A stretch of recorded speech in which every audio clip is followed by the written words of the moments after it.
BetUS TV is in the building. What more can I say? Top Billin. Hey, yo.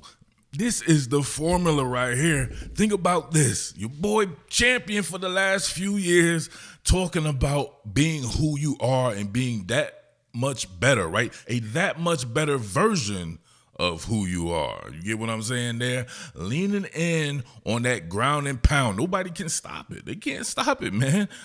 People up there crying about the passing game and all this and that, right? One Super Bowl later with that style, now what? Now you can see them really leaning into it, man. They added AJ Dillon. We have AJ Dillon in the building, a 6 foot, 250-pound running back. First and foremost, when I saw it, I was like, wait, what? I had forgot about Bull. Think about that. He didn't play last year. But when he played, right, he was one of my favorite running backs, especially when he was in college and in that first year at Green Bay. The dude will run hard, right? Who's going to want to tackle this guy and Saquon Barkley? Yeah, think about that. Look at this, right? Gonna have this ghost motion here. You get that, right? Gonna be running for that zone, right? Gotta watch that organic cutback crease in the aiming point, right? And look how he does this, right? Look at the physicality here. Imagine this with the Eagles' offensive line, right? Bang, right there. Look at that. Stone cold carrying dudes. It takes a whole village to bring this dude down. A whole village to bring this dude down, and Green Bay can't run the ball like us, right? They don't have the personnel on the interior offensive line or just the offensive line, period, right? But look at this, right? They're doing a pretty good job right here, right? Just getting washed away like rain, right? You can see the vision here, right? If you see that flow going in this direction right here, you want to flow against the grain. So you would press it hard there and then find that organic cutback crease lane right here. So being able to get a little bit of, look at that. That's not much room at all, right? Not much room at all, but guess what? He's going to make room if there's no room. Look at this. Bang, right into my man Ellis's sternum, right? A sternum buster right there. So, already know his eyes is in full tilt mode, right? Cherries, lemons, and bananas, right? He's just holding on for dear life, right? Trying to get the insurance information of my man AJ Dillon there. Bang. AJ Dillon, a lot like Corey Dillon. Anybody remember Corey Dillon back in the day, right? Got a lot of new football fans around this month, right? But for people, the uninitiated, them boys very similar there. AJ Dillon is nasty. Big, tall guy like that with 250 pounds behind him, running behind our offensive line. Look at this, right? How many people is that, right? It's like a 6-car pileup. And they can barely bring it down. He splatter wax. He ends up on top of people. How you tackle a man, he end up on top of you? That's hard. Of course, we run zone, but however, you guys know we get into those gap schemes as well. For all you run game lovers like myself out there, this joint right here is nasty. Coach Siri should definitely take a look at this. Coming out of the pistol right there in 13 personnel. So, yeah, they're pretty much telling you what's going on. It's somehow pack the box, and we're still going to run the ball, right? You invite people to run the ball, you dictate the game. We can most certainly do that right there, right? Keep people in base personnel, pack it, and then see what's going on. But this kind of has a split flow action to it out of the pistol, but you'll get two blocks, right? On the in-man line of scrimmage, right? You get this particular tight end blocking the unmarked card, right? The unmarked card right here getting blocked, and then the replace is being blocked right here as well. So you get that replace, right, from the weak side linebacker in this situation here. And he's met with a fistful of fury. Let's get it. Look at this. Bang, bang. And then look at my man. Lower that pad level. He changes elevation on him. And then once again, they're making you pay. Absolutely making you pay, right? If you've been in that predicament, man, before, right, you got somebody as shifty and as elusive as a Saquon Barkley who can also elevate, right, or change elevation on the pad level. Then you come with this dude behind him, right? Come on. Look at that, right? First, look at the carnage of this, man. I love physical football. Look at this right here. You can see it take shape. And he'll have just a minuscule, right? A very small crease to kind of get through right there. But you can see the patience in AJ Dillon there. And then immediately when he's going to run He's going to run through an arm tackle, right? Let's be real here, right? Runs through that arm tackle right there. My man is left lying in wake and then changes the elevation even more. Boom. Long as they feel you. If you're AJ Dillon in this situation right here, you want these guys to continue to feel you, right? It's like body blows. You keep softening them up, and then eventually, man, you can take it to the head, right? Which would be taking it to the house on those long runs. I will get a nice mixture of Dillon and Barkley, right? We know Barkley's the best doing it out there. But usually these guys have these big seasons like Barkley just had, and they're later in their career. You can see a little bit of a drop-off. Not saying that will happen, but that has happened throughout history. It's great to come back with a guy like AJ Dillon, right, to be able to set the table as well. I have the Bears right here running that tilted nose. So old school technique right there. But you can see right here, my man can catch the corner if necessary. Look at this. Spakataya, right? Make the big man. That big man was done. The tilted nose trying to work backside right here, had to jump over somebody. AJ Dillon, great vision right here, able to hurdle this, right? Really wasn't nothing to hurdle, but he did it right there. And the big man, he get clipped. He get clipped and then bang, you know, big men can't stop themselves when they fall, right? Bang, right on his dome, right? He break dancing and shit. Looking like Turbo from breaking and shit right there. He's done, right?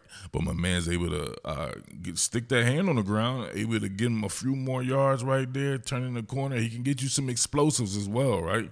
He has the power, he has the quickness, and in addition to the physicality, my man has some pretty soft hands as well, right? No, Diddy, look at that, right? That's a tough catch. You know what I mean? Look at him running through tackles once again. Physicality, the ability to catch out of the backfield. I think that would be a way to tune up the offense as well. Definitely more passes out of the backfield to the running backs. Going to miss my man Kenneth Gainwell from a certain aspect, right? For one, his pass pro. Gainwell's pass pro is nasty. Gainwell could catch the ball out of the backfield as well. But look at this. We know Saquon can as well. Saquon can be split out wide. He can do everything. But having somebody who can come in and do similar things, that's perfect, man. Absolutely perfect right there. And you see it, man. You don't want to tackle this dude. You know what I mean? Takes a whole village. Beyond that, I want to know what you guys think about going and getting another running back in the draft. A franchise type running back, right? Obviously, we have Will Shipley in the fold. I knew right away when he was drafted that he was the replacement for Kenneth Gainwell. Very similar body types, very similar skill sets and all that. Who's the long-term replacement for someone like Saquon Barkley? You need to already have him on the roster. You need to be able to protect yourself. Obviously, AJ Dillon does that, but he's coming off of an injury where he didn't play an entire year. You can't totally rely on that. My man Bashal Tootin right here. I love this dude. Y'all know I rock with the Hokies extremely hard, right?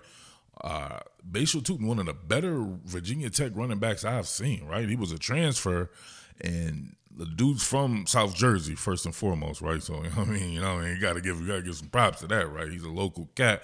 But beyond that, man, he's one of the fastest cats I've ever seen. He reminds me of, anybody remember Michael DeBurner Turner? Used to play for the Atlanta Falcons. He's that type of dude, built like that dude and everything like that. You can see, right, 6.3 yards per carry. All he used to do was just break long runs, right? His last couple of years was in Virginia Tech, 5 yards per carry there, 6.3 yards this year, 83 it was his longest, right? 83-yard touchdown. He had 15 touchdowns this year, right? They don't use him much out of the backfield, but he can catch if necessary there.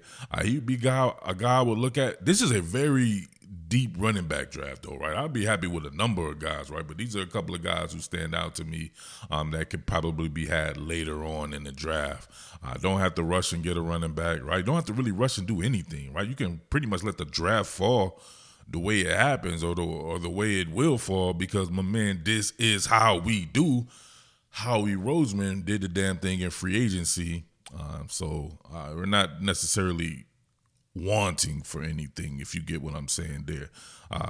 If you see right here, Bashal Tootin, I used to talk to some of my Virginia Tech buddies and shit like that, and I was like, man, what would he run? All he would do was break long runs. Look at this. My man ended up running a 4.32, right? At 210 pounds, probably played closer to 215, I would imagine.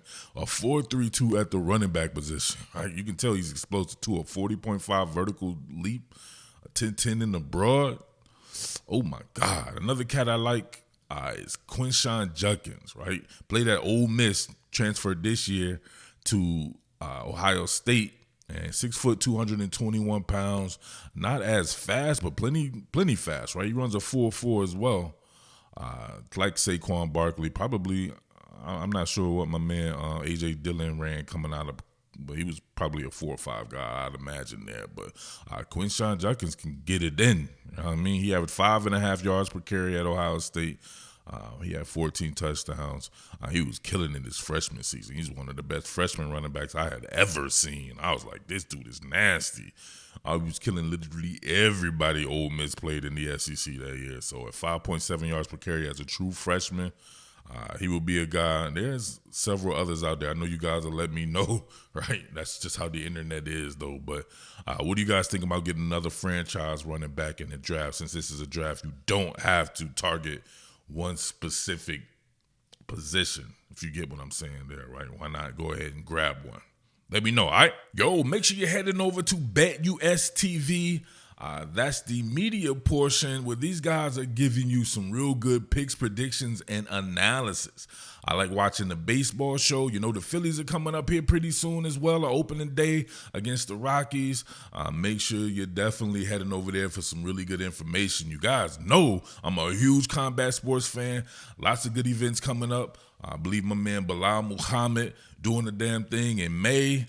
You have Alexander Volkanovski trying to get his belt back as well. That's going to be fun to watch. And if you need the information on that, man, head on over to BetUS TV. Those guys have it rocking. That's BetUS TV.